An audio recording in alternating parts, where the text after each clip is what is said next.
फ़क़ीह ज़ियाउद्दीन ईसा ने एक तवील अरसा इंतहाई अज़ियत व करब में गुजारा था।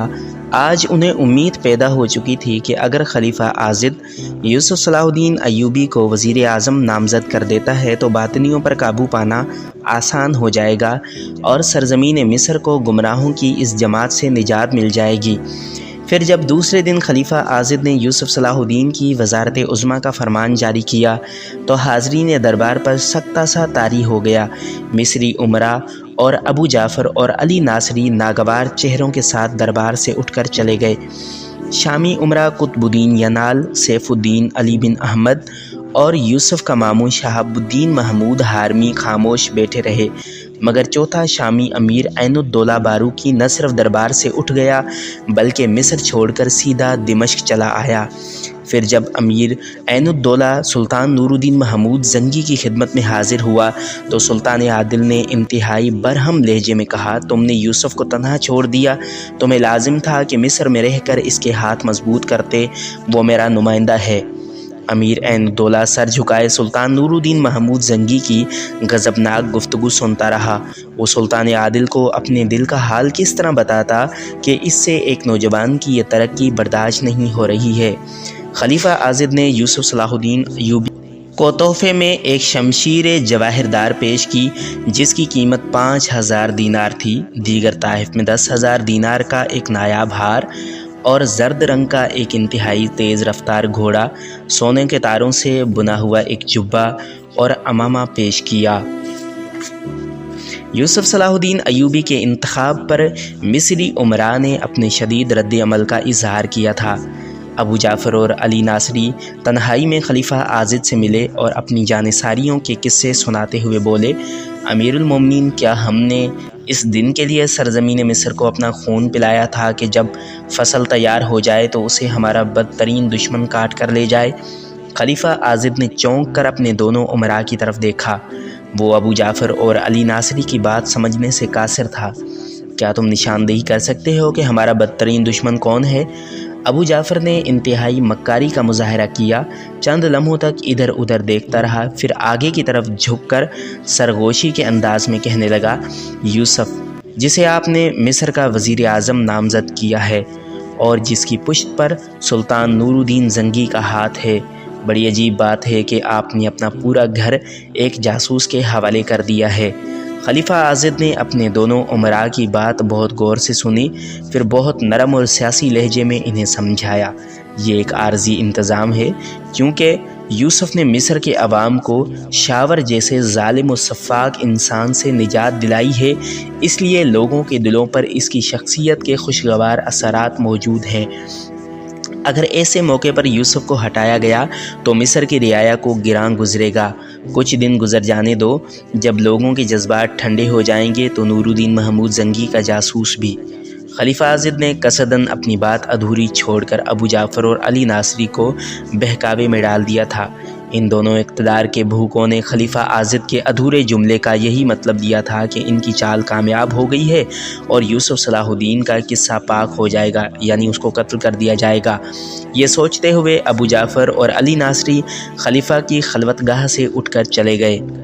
दूसरे दिन मिस्र का रूहानी पेशवा बारबक खलीफा आज़िद से तन्हाई में मिला। इसके रोब व जलाल का ये आलम था कि खलीफा अपनी नशिस्त से खड़ा हो गया और उसने आगे बढ़कर बारबक के हाथों पर बोसा दिया।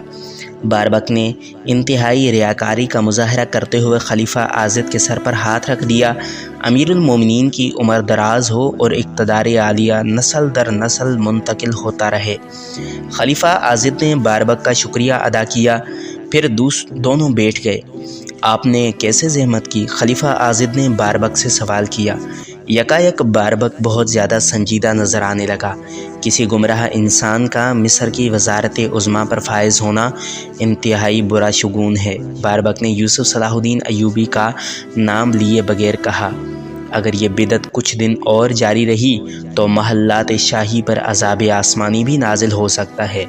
बारबक का लहजा बतदरीज पुरजलाल होता जा रहा था। फिर मेरी दुआएं भी किसी काम न आ सकेंगी। वक़्त से पहले ख़बरदार कर रहा हूँ, ये मेरी सियासी मजबूरी है। खलीफा आज़िद ने आजिज़ाना लहजे में कहा। कैसी मजबूरी? باربک نے اپنے روحانی جلال کا مظاہرہ کرتے ہوئے کہا، آج ہی میرا کوئی فدائی یوسف صلاح الدین کا کام تمام کر دے گا۔ یہ سن کر خلیفہ عاضد خوف زدہ ہو گیا۔ نہیں پیشوائے محترم، ایسا ہرگز نہ کرنا۔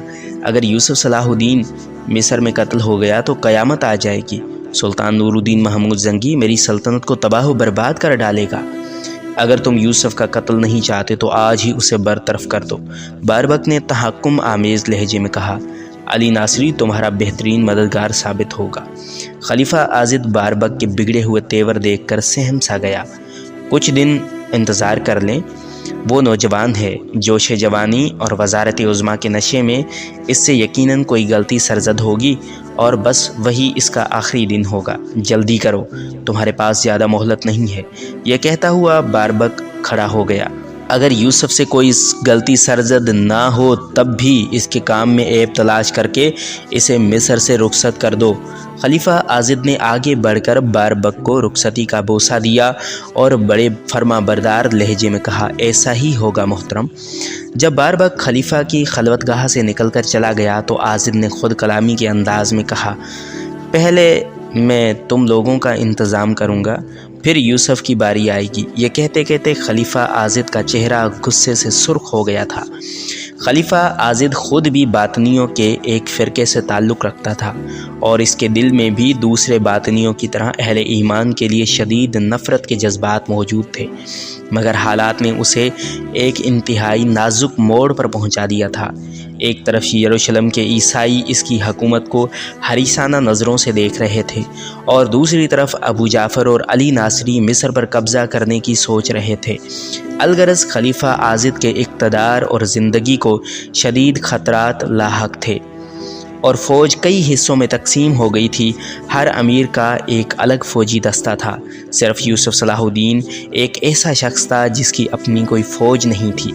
یہی سوچ کر خلیفہ عاضد نے اسے وزیر اعظم بنایا تھا کہ وہ بغاوت بھی نہ کر سکے گا اور اس کی مرضی کے مطابق کام کرتا رہے گا۔ پھر جب وہ اندرونی دشمنوں پر قابو پا لے گا تو یوسف صلاح الدین کو بھی برطرف کر دے گا۔ یہی وہ خفیہ منصوبہ بندی تھی جسے خلیفہ عاضد نے اپنے قریبی مشیروں سے بھی چھپائے رکھا تھا۔ پورا مصر اندرونی سازشوں کا مرکز بنا ہوا تھا۔ اسی نازک فضا میں فقی ضیاء الدین عیسیٰ قصر وزارت میں پہنچ کر یوسف صلاح الدین سے ملے۔ یوسف صلاح الدین اس راز سے باخبر تھا کہ فقی ضیاء الدین عیسیٰ ہی نے اپنی دانش مندی سے اس کی وزارت عظمیٰ کے لیے راہ ہموار کی تھی، اس لیے وہ اس نامور عالم کی دل سے بہت عزت و قدر کرتا تھا۔ پھر جب یوسف صلاح الدین کو فقی ضیاء الدین عیسیٰ کی آمد کی خبر دی گئی تو وہ ان کے استقبال کے لیے قصر وزارت کے دروازے تک آیا اور بڑی عقیدت و احترام کے ساتھ اس سے ملا۔ پھر فقی ضیاء الدین عیسیٰ نے مکمل تنہائی میں یوسف صلاح الدین سے کہا، نوجوان، میں نے تمہاری حمایت اس لیے کی کہ مجھے تمہارے روشن چہرے پر مومنانہ فراست کے آثار نظر آتے ہیں۔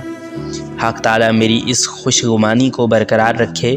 میں آپ کا بے حد شکر گزار ہوں۔ اللہ مجھے ہدایت و توفیق بخشے کہ کوئی اہل ایمان میری طرف سے بدگمان نہ ہو۔ یوسف صلاح الدین نے عاجزانہ لہجے میں جواب دیا، میرے عزیز، تمہیں معلوم ہے کہ مصر میں اہل ایمان کی کیا حالت ہے؟ یہ کہتے کہتے فقی ضیاء الدین عیسیٰ کی آنکھوں میں آنسو آ گئے۔ یہاں جو حق کے نام لیوا ہیں ان پر عرصہ حیات تنگ کر دیا گیا ہے۔ وہ اپنے گھروں میں منہ چھپائے پڑے ہیں اور گمراہوں کی مختلف جماعتیں مذہب کی قبا پہن کر دین حنیف پر برسوں سے مشق ستم ڈھا رہی ہیں۔ ان جادوگروں نے اپنی شعبدہ بازیوں سے مذہب کو ایک تماشا بنا ڈالا ہے اور ملت اسلامیہ کی دھجیاں اڑا دی ہیں۔ زمانے گزر گئے کہ یہاں کی فضاؤں میں شدید حبس کا عالم ہے۔